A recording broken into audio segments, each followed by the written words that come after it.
Welcome, Robin. This is I think, ninth episode of Xuxu Podcast. Before you introduce anything about yourself, do you remember your first day in Prague?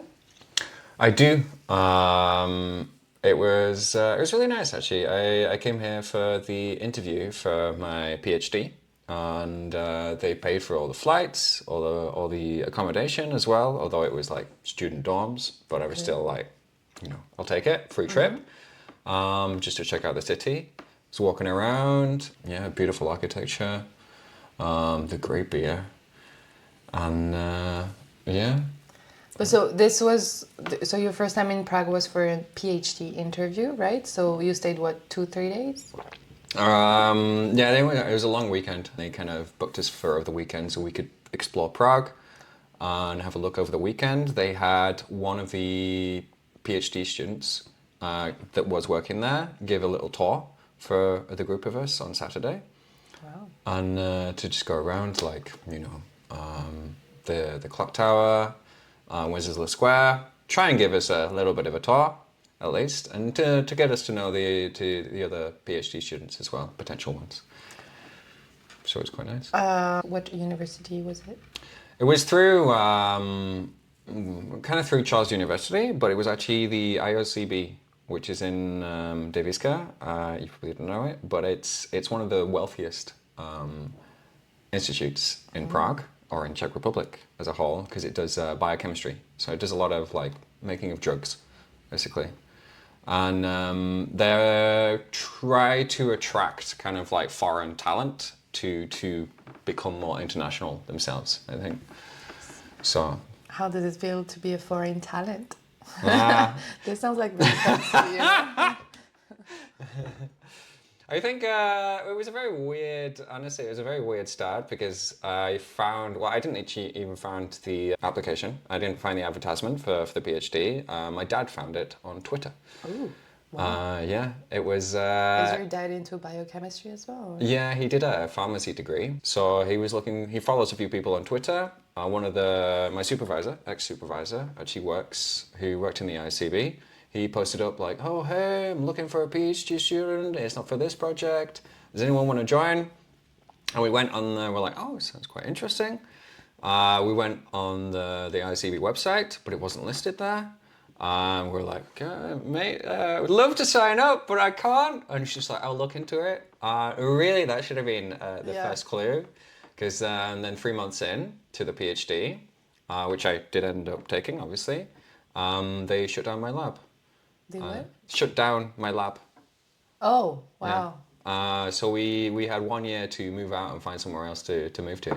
No, because a PhD is supposed to be at least 3 years, right? 5? It's closer to 5 usually, especially in Czech Republic. Okay. It's very... I feel like it's a bit dodgy here in some ways because PhD students generally are quite cheap to pay. Yeah. So your dad basically pushed you out of the country, right? No, because I was always looking to move somewhere else. I was looking for a PhD anywhere but UK. Okay. Because I didn't want to stay in UK anymore. And so I found one in Australia, actually. It just didn't work out. And then I was looking, I think, in just Europe as well. I think I found one in Germany. And then the one in Prague, thanks to my dad. And after the interview and looking around Prague, I was just like, honestly, this is a pretty nice place. I like the project. I like the supervisor. At that point, the institute was quite wealthy, so I knew I could do a lot of things. And I was like, yeah, let's go, let's do it. So you did it for 5 years? It's 2019 to kind of end of last year. Congrats. Yeah, thanks. So what's the impact of your PhD thesis? Or who's going to do what with it? We'll see. I mean, we'll see the long-term effects, but at least we've discovered a few genetic mutations in certain proteins that are linked now to certain neurological disorders like ALS and epilepsy that weren't previously linked to it. So now if someone comes in with some of these symptoms, they can kind of say, okay, well, maybe we'll test this protein now as well. And if we find a defect in here, there's a chance that we could treat at least some of the symptoms. And how's been your life ever since? Was it one of your long time dream to do a PhD, or because I actually don't know that many people that have done a PhD, and my questions about PhD is always like, why would you study so much, And also you said like they're quite cheap paid in Czech Republic, so if you can talk about this. And I heard in Germany, for example, like some get like crazy salaries, like pretty. So how does that work? They can do. I think in Germany and US, and they can get paid quite a bit because the science is just funded much better in those countries and supported. Whereas in Czech Republic, it is supported, but there is a lot less money going towards it, for instance, and it can be more spread out. So they'd rather hire a bunch of PhD students and give them less money instead of hiring one. Okay. Do you mind sharing like how much you earn for your PhD and how much your project was worth? Research? No idea how much the project was worth, but my wage is the other thing. It bounced around. It went from over the 5 years that I was doing it. It went from like between 30K to one time I got like 80K for 1 month. Interesting. Yeah. You never really know how much you're going to get each month. But why? Because it's all. What kind of contract do you sign, or? It's There's no contract. There is a contract, but I remember one of the bosses of my second institute that I was working on. We were like, we signed this, and my boss also signed with the bigger boss, and he was just like, yeah, but my contract is for this, and he said, well, honestly, the contract doesn't really mean anything. If you take it anywhere, it's not going to hold up anywhere. It's just a useless piece of paper, basically. Interesting. Why didn't you want to do a PhD in the UK? I was a bit tired of living there, and I wanted a bit of change of environment, both to do with the general culture as well as the weather. I kind of wanted a bit more of a sunnier place, even. How old were you when you moved? I was 24. Okay. 24, yeah.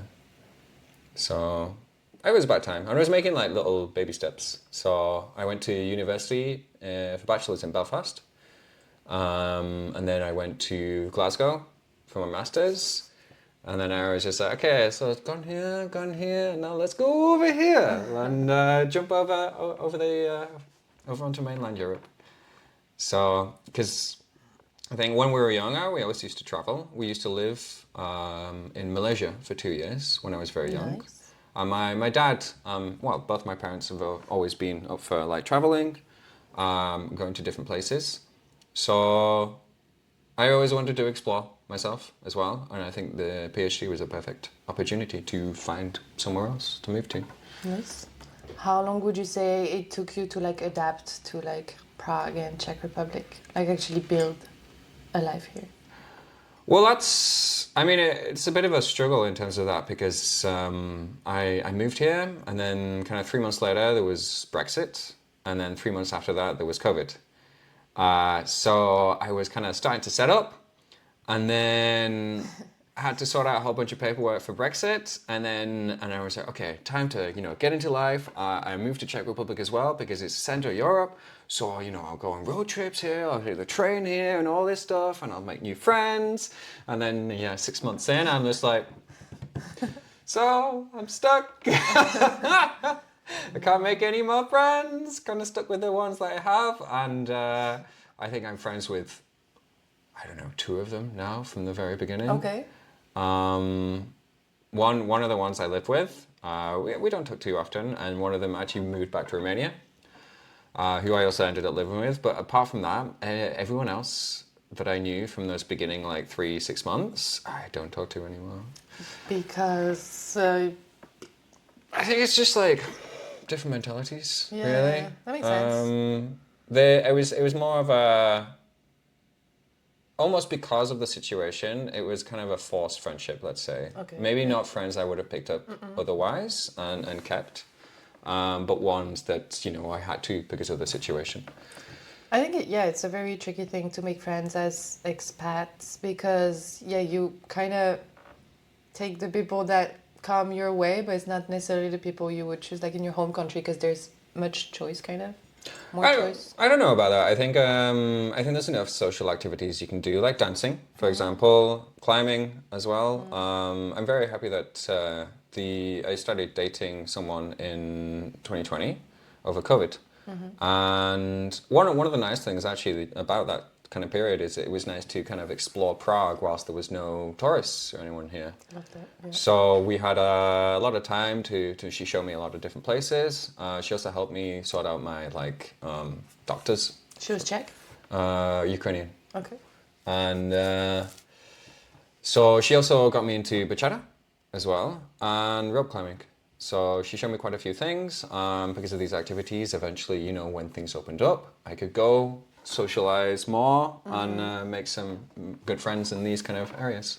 I think there's a lot of, I don't know, social activities you can do. Yeah, my brother always makes fun of me. He's always telling me like, oh Margot, you change your friends like every 2 years. And I'm like, yeah, but I have new jobs, new activities, so you meet new people that maybe, I don't know, I see this as a cycle. And then there's friends that stay along the way, but then there's some that come and go, and that's just... Because obviously my brother he's living in the same city the whole time, so it's like, it's easier to keep friends, like, yeah. That's true. And I think there's a lot of people as well that they come to Prague, they stay a few years, and then they leave. So you end up making friends with them. I've gone on holiday with a few of them, and then they leave Prague, and you're just like, okay, let's keep in touch. And you don't. We all know what that means. Exactly. Yes. For sure. Yes, I remember this. Like one of my first job was in Paris, and I think it was just for 6 months. And when I left, I was like, oh, let's keep in touch because I really like the team and everything. And one of them was like, Margot, we're not gonna keep in touch. And I thought it was so rude, because I was young. This was my first job. I was like, oh, these are such cool people. And I keep thinking about it, and then of course we lost touch because like if you don't see each other. Yeah. It takes truly good special friends to keep in touch sometimes. I mean, one of my best friends, we talk maybe like, I don't know, every 4 or 5 months. But we know that we'll always be there for each other, and we can always kind of return back to how our relationship was. It doesn't really change despite the fact that it's been a long time. So it's quite nice, and he often visits as well. I have a few friends like this too. Like there's 2 friends of mine that live in Paris, and I think they came to visit me in Prague after maybe 2 years of seeing each other, and I was super stressed. I was like, oh, what if we like grew apart and we don't have anything to say to each other? And then it was just like yesterday. So yeah, there's a couple friends like this, thankfully. So first year in Prague, anecdote lesson. I mean, I'm part actually getting used to the ministry. There was several times I would go in and I'd bring in all my papers. I'd be like, okay, here we go. Am I done? Do you need anything else? And I was always so incredibly lucky, except for one time, that the person in the Ministry of Interior or Foreign Affairs, whatever it is, they always spoke English, or at least enough English to get by. It was just, not bad. Yeah, I was so thankful for that because people had warned me, like, no, they only speak Czech. I'm like, okay, come on. English. And they always did. But then I would ask, I'm like, is there anything else you need? And they're like, no, it's fine. I'm not. And then a week later, I would get a post saying, oh, we need this. And that happened like 3 times. And every single time we'd be like, do you need anything else? No, it's all good. We get another mail. We need this. I'm like, okay. So this is a slow process where people don't really know what they need. So I know. I heard so many stories about friends like this. Like they go for their driving license and they have to bring their work contract. I'm like, why would you need to show a work contract to get your Czech driving license? It just doesn't make any sense. Like, yeah, I know. And so they brought all kind of paperwork just in case. Oh, exactly. I'm the same now because now I'm just like, okay, I just thought of like a wad of like papers, and I'm just like, you're bound to need some of this. I don't know which parts of it, but I want to bring it anyway. So that would be the first anecdote? Yeah, I think so. Like 2019 was, just coming to the realization of how maybe the Czech ministry kind of works, I think. 2020, yeah, it was, I think it was tough for everyone in some ways. As I said, it was kind of nice to explore, especially to get introduced into different hobbies. And then going through the cycle of Tinder, of, I hate dating apps. I hate them so much. Yeah. But there was no choice. So True. So I would go through the process of downloading Tinder, just saying, just looking for friends. Just anyone friends. Any friends. And then it never really working out, or like there was some people I had great conversations with, and then they'd be like, oh, by the way, I'm actually leaving in a few weeks because I'm going to go home to my family because it's COVID times and nothing's happening. I'm like, No. Don't leave me, please. Back in the days, I was dating a Spanish guy, and he was a tour guide here in Prague, and so COVID hit. Yeah. And he was like, oh, I'm going to actually move back to Spain. I was like, what do you mean? So yeah, but dating apps, like, it's been useful for sure. Like, I was a very strong believer that it's something good for people. Yeah. Now I kind of changed. No, I never liked them. I had it very briefly in Glasgow, I think, but I just don't like the. In some ways, the connotations of just like, okay, I know it's not always, but you come in when you're swiping, you're coming in with the idea that you will like this person, and them with you as well, and the first time you meet is like a first date, and I don't like that. I like to meet people in a natural environment, in a sport, in a hobby, outside, get a bit of a chat going and say, okay, actually, I quite like this person. Do you want to go for a date? There's that bit of like friendship zone before you go into something more. Yeah, it's too much pressure to go for the first date and like, I don't even know if you're fun. Yeah, exactly. I don't know, based on some messages here. Yeah. So I went through the cycle of just downloading it, and then because I wanted friends, and then getting sick and tired of it, deleting it, and then getting lonely, and then wanting friends. So I downloaded it again. Yeah, I know this cycle a little bit too well. So. Exactly. Nice. So, but at least one of the highlights actually was of when I was living with a Slovak girl.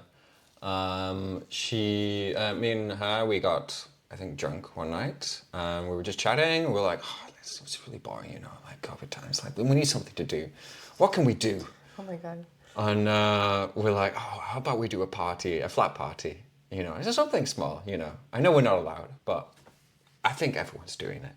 Yeah, and the rules in Prague were kind of chill, I think. Like, they were like, oh, you can't meet more than 6 person. And it was like, 6 person? Let's do it. Like, some countries had like 0. So. Exactly. So they were very generous in that way. And honestly, the police, I've had multiple run-ins with the police, and they've all been very nice. Okay. In the end.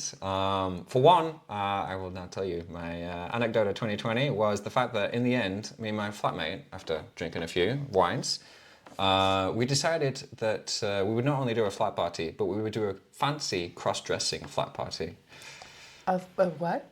A fancy cross-dressing party. What is this? It's where all the guys dress up as women and all the women dress up as guys. Nice. So we had 8 people in the flat. God. And the police showing?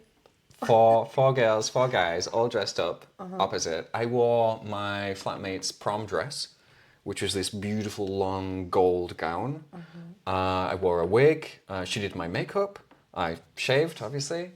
And my name for...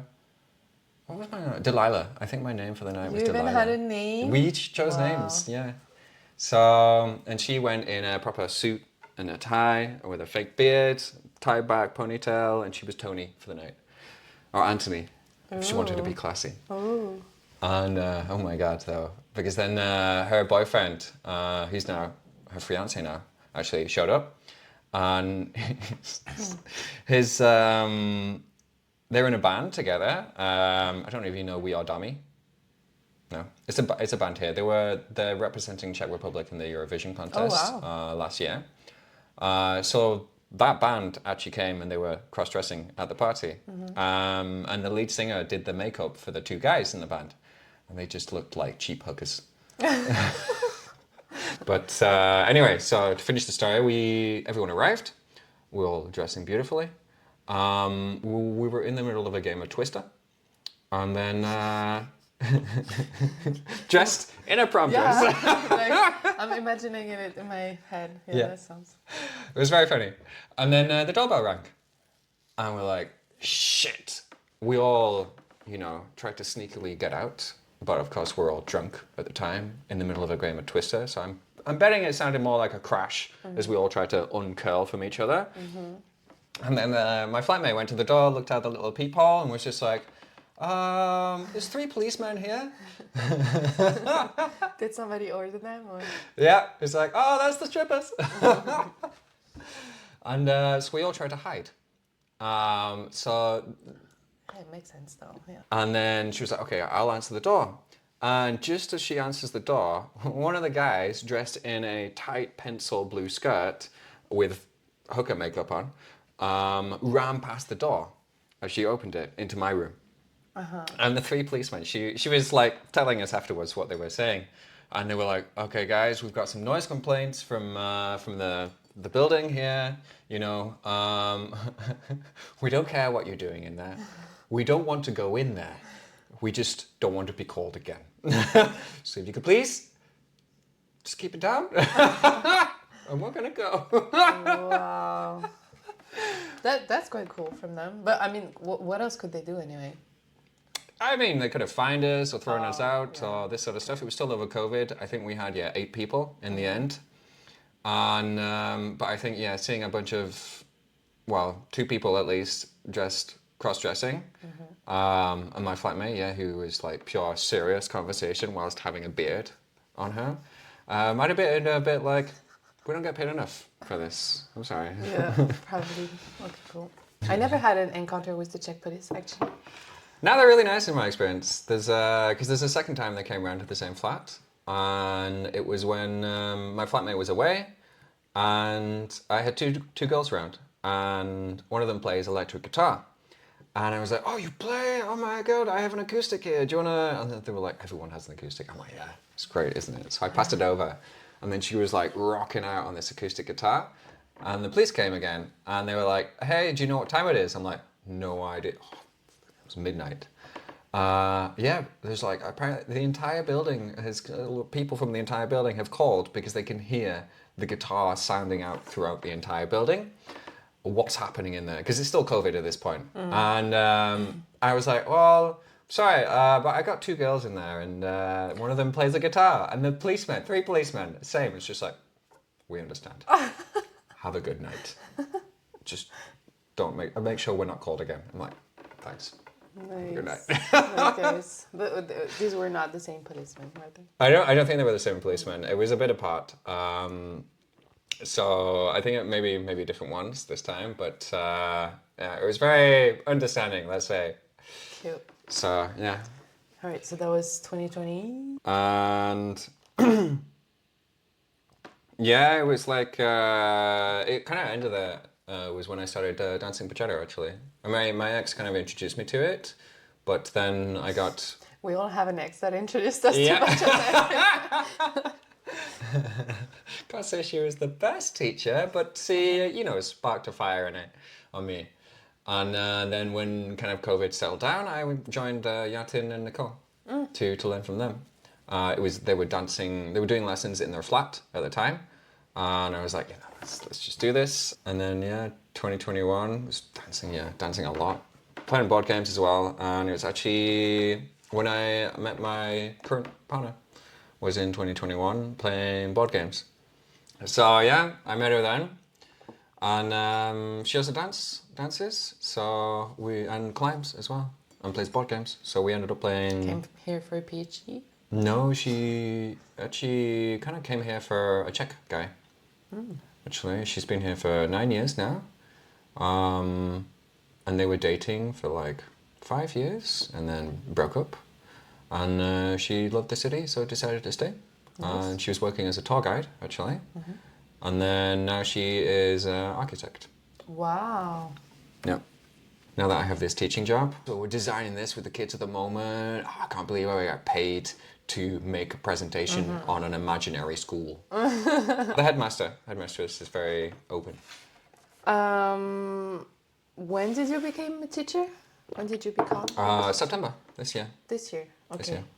And where are you teaching? I teach in a school just outside of Prague. It's called Basht, is the town. And it's a bit on the north, a bit to the north of Prague. So it's a bit of a distance to travel. And I wasn't actually originally going to take the job. But then I was like, you know what? Eventually I decided to start English teaching. Okay. Or biology teaching or something like this, because I was just like, I always enjoyed this aspect as well of my PhD, teaching the master's students and the bachelor students and PhD students. And I was like, okay, I like kids, for sure. I don't want any, but I like kids. And so I started looking for jobs, and then I was like, you know what, this is a bit far away, but I'll get some experience in interviews. I went there, I talked to the headmaster and the deputy head, and I was just like, okay, I don't want to teach in this kind of traditional way. Back in UK, for example, I want to teach more like free flow, doing some some interesting things. I also would want to teach the kids more like awareness. So I want to teach them like meditation, dancing, bit of crafts, bit of music. I want to do a drum circle. And the head teacher at the time was just like, yes, and yes, and yes, and yes, and in for all of this. I'm like, amazing. So she's great in the fact that she does give me a lot of free reign to kind of teach how I want. But so is it an international school or? No, it's a Czech school. Okay. Czech public school actually. Wow. So. And what age are the kids you're teaching to? I teach 8 to 14. Because the school right now is just 6 to 14. Okay. They don't have but they will have like 15 to 16-year-olds eventually. And so I teach 8 to 14, and we'll see how it goes. I'm definitely more into teaching the older ones over the younger ones. Because of their skills in English, or? Yeah, and then the things you can do with them is based on their English skills. Like, for instance, for the lower sets, I'm like, this is a cake. This is pasta. We're going through food at the moment. And then for the other group, we're doing toys. So it's like, teddy bear. What's a teddy bear feel like? Fluffy. That's right, fluffy and squishy. So like, I can do it, but it's just like, it's not as satisfying for me as the older ones, where I'm doing a family tree right now, or family, friends, special people tree. Pets are also involved. We're building this with the grade 5 students, and then with the grade 6 and 7, we're building a dream school. Remind me what you did after your PhD? Unemployment. Oh. Yes. Czech unemployment? No, because I'm not in EU anymore, so I don't get the benefits. Oh wow. Yeah. I didn't even know that was a thing. Yeah. Crazy. Yes, it wasn't so good. Oh. So, because I finished at the end of last year, the PhD, and then I had to go home because I had a whole bunch of family problems to sort out, and I thought it was probably about time. And then I came back and I was just like, okay, let's do something else. So I actually started my own business as well, trying to run game nights and TTRPG nights for different people. So the project I started at the beginning of this year, whilst I was also applying for other jobs, it's called Once Upon Prague. Okay. And it's this kind of play on Once Upon a Story, where you tell a story, but you tell a story with a bunch of other players that live in this imaginary world. And so I present the world to them as a game master, and 3 to 5 players play in this world as different characters. So Dungeons and Dragons is the most popular one, but there are other systems out there. Is it open to beginners? Because I have a lot of friends that love playing board games, but me personally, every time you try to introduce me to a new board game, I'm like, going 3 steps back because I'm like, oh, there's new rules. It's gonna take like half an hour for me to get into this game. So it depends on the system that you choose, but I have a few that I run for like beginners, let's say.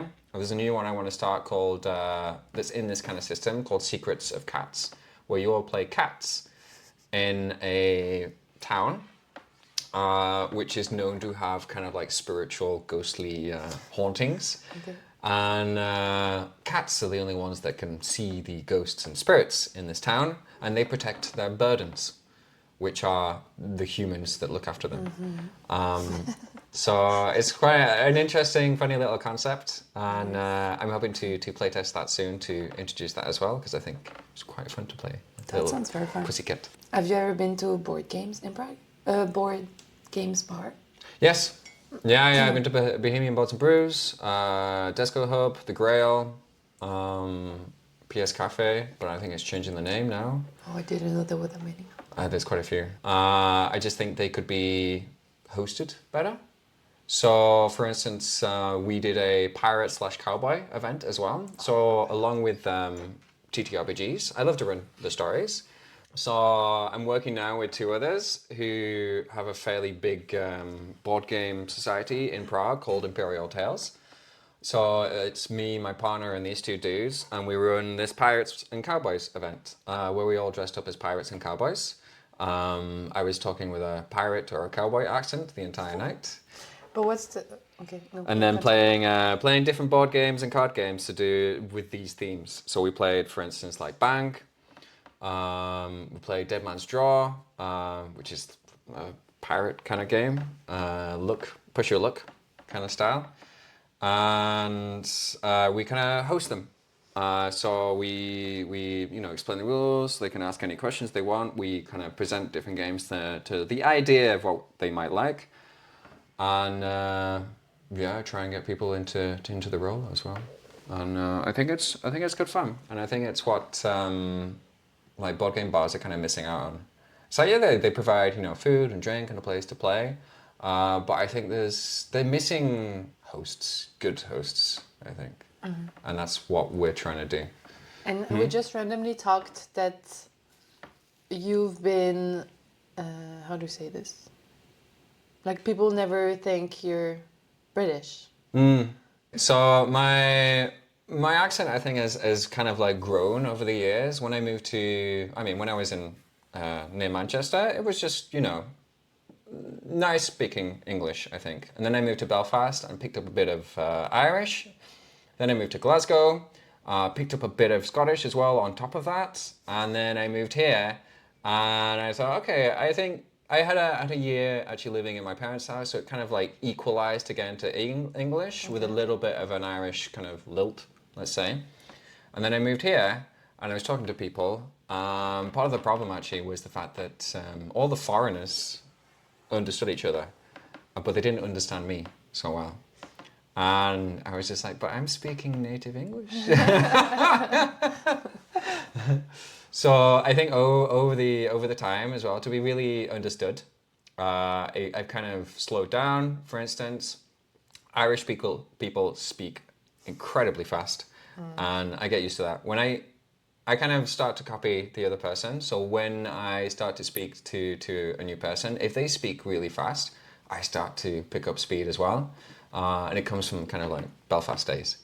And I was just living here, talking to people and slowing down my accent, being a little more, I don't even know, like generalized, I'd say. So people could understand me easy enough. Makes but sense. I think with the face and now with the accent, it's very difficult to place where I'm from. Not that I mind. I kind of like the bit of mystery. I was just like, try and guess. Or where do you think I'm from? Actually, like Czech, I'm learning Czech, and Czech people speak kind of fast. Yeah. And like on WhatsApp, I always listen to my friends' voice messages like ×2. Oh yeah. Like because they're in English, but I wish we could do like minus or like 0.75 speed for like if I speak to someone in Czech. Because I think I should make friends that are old grandmas, because I've found that old person speaks slower.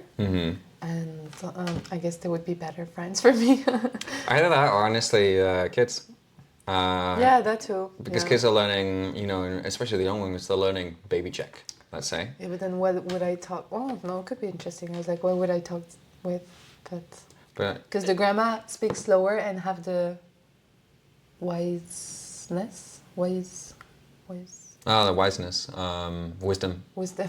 Yeah, the wisdom. But it's true that kids also could teach you something. Like, yeah. Never. Because they're also kind of learning the language at the same time. So I think maybe you might be at the same level. Also, I need to get a kid. No, you just teach in a school. Yeah. It's what my girlfriend wants to do actually, is that she wants to join the school, and because she's also trying to get the citizenship. So she's trying to get the Czech language. And same exact problem, like Czech people speak too fast. All the words are kind of together. There's no breaks in between words. And she was like, she came to school with me one day and was speaking a bit of Czech, a bit of English to them there. She's like, it's so much easier. And she's like, okay, maybe if I join, because I do after school club as well, where I get paid to play board games and do music sessions with the kids. And it's great. Sign me in. Yeah. And my girlfriend was just like, maybe I'll join that, and I can learn some Czech, they can learn some English and Spanish maybe. She's an amazing cook as well, so she can teach them cooking. So she can kind of progress on this Czech. That's like a fun life to me, yeah? Yeah. That sounds fun. If you could relive one day in Prague out of these 6 years, which one would it be? See, I was thinking about this, and I don't know. Honestly, I think I'm going to have to say none. I've enjoyed many days in Prague, but I think I'm always I don't know, maybe living in the moment or looking for a new experience. I don't want to relive an old one. I'm happy with how that was, how that ended, and I'm happy to remember that in whatever way I do. So I have no real desire to relive it. I want to create more based on these experiences instead. Yeah, makes sense. I'm thinking if I would ask myself the same question, actually I don't have an answer to, but maybe I would be curious to maybe, okay, if not a day, a week, like reliving my first week in Prague, you know, like when you're like so lost and you hear Czech for the first time and you're like, what did I do? And you don't know how long you're gonna stay, right? Yeah. So I don't know, I'd be curious to re-experience like discovering Czech Republic. And it will be interesting. I mean, but then it starts to go into like what I would do differently. And for instance, in this case, like when I first moved here, I'd be like, I make as many friends as possible, as fast as possible. Yeah. But that's not reliving the moment. That's changing it. Yeah, I don't know if I would change something. Probably not, because I'm happy with where I am today. So. That's also the thing, in the end. Okay, and if you ever had to leave Prague, and this is your last day in Prague, what you gonna do?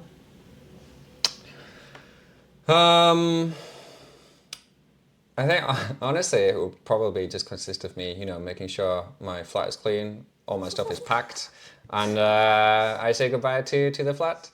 Because I feel like the last day, I would want to take it kind of chill before, I left. But for sure, like in that week, I would have a massive party with all my friends, as many as possible. The policeman. The policeman can come as well, invite, as long as we make enough noise, they'll join. And have a good blast. We do a yearly Christmas party now, where we invite as many people as possible, do some Christmas games, finish with karaoke. And it's like, 40 or so people that come with families or anyone they want, plus ones. And it's really, really nice. I mean, me and my partner really are at this stage of wanting to build community. And this is a nice way to do it. And I think it's having a big party at the end would be a nice way to kind of not leave the community, but move on to a different one and still have this one. I've been thinking about community more and more. It's like, to have a community here, like I just think about my friends like in groups, I don't think about community around me so much. Yeah. So this is something I'm like starting to think about. I'm like, what's my community? Because I like to, honestly, I hear, obviously, and I experience a few friends doing this kind of thing where it's just like, this friend group is here, this friend group is here, this friend group is here, and we never mix them. And I'm like, no. You mix them all. You throw them all together and you see how it goes. Yeah, I don't mind mixing here and there. It's just like, it happens like, yeah, this time. Okay, maybe 2 last questions about... We didn't talk about Czech culture so much. Like, is there anything about Czech Republic you would like to change? Anything that surprised you? Like, what are the pros and cons? That was 3 questions into one. Yeah, I think, one of the cons is definitely the ministry. And in general, so it's nice that Czech Republic is a bit more relaxed and a bit more easy paced, especially for some of the chaotic things I was going through for the PhD, and even now. I think it's in the school I'm working in. It's nice to have this bit more of a slow pace in the school, so I can get used to the teaching and the different way of working. But sometimes, especially I think with the ministry, where it can be a bit slow. Or when the fact is that they didn't tell me everything they wanted and they just told me in like little steps each time. And they're like, oh, we need this, oh, we need that. And it's a bit disorganized and slow at times. That's funny because I see Czech administration at least like way more organized, or Czech in general, like more organized, but compared to French. Maybe compared to British, it's like different. No. But compared to Britain, it's far more organized. Oh, okay. But I would like it a little more organized than it even is at the moment. Okay. But I know that's a very difficult dream, let's say. What about pros or surprises? Pros is, I know it's an easy one, but the beer, for sure. The beer is amazing. I love beer. The con maybe that it's too good and too cheap. And the culture around it is a bit, going out. I was going out for lunch and everyone around me was drinking beer. Yeah. And you're like, well, okay, I'll have a beer as well, and go back to work a bit like tipsy. Yes. And you're like, okay, I have to stop that. Yeah, happened a couple of times. Yeah. Yeah, but it's otherwise it's very nice. I like their a lot of Czech people I find are very active in their hobbies. So there's a lot of people that dance, that climb, that play volleyball. I was doing that for a bit. I find a lot later, at least compared to Britain, there's a lot less British people that do activities. There's so many people that just, sit at home, watch movies, or just go to the pub every night and drink beer with their friends. Yeah, it's more diverse here. Yeah. Work-life balance. A lot. And the multi-sports. I've tried so many, It's just a godsend. Oh my God. Whoever came up with that idea was a genius. Genius. And I wish I had one. Yeah, I've tried so many new hobbies here. I don't know if it's because it's Prague, and if I would live in Paris, it would be the same. But yeah, I think the work-life balance plus how the city is built, and you can just do so much in a day. Yeah. Sometimes too much. Public transport, amazing. Yes. Honestly, so cheap.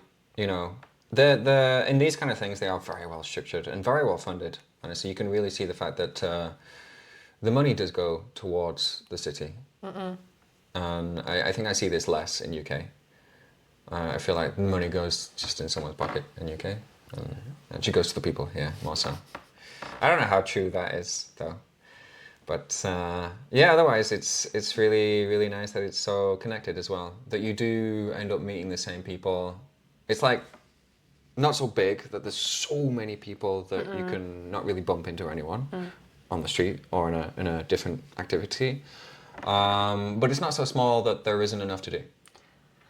It's like this perfect sweet spot in Prague that you have plenty of activities and you'll end up bumping into a few of the same people as well. Yeah, I love this too. Like it comes back to what you said in the beginning. Like you came from a village and Prague is like opens of possibilities, but still like in a moderate measure, it's like not too big. I love this about Prague as well. I can be a bit incognito, but bump into people like here and there. Exactly. Sweet. That's quite nice. Do you have any Czech people around you, like in your community circle? Yes. I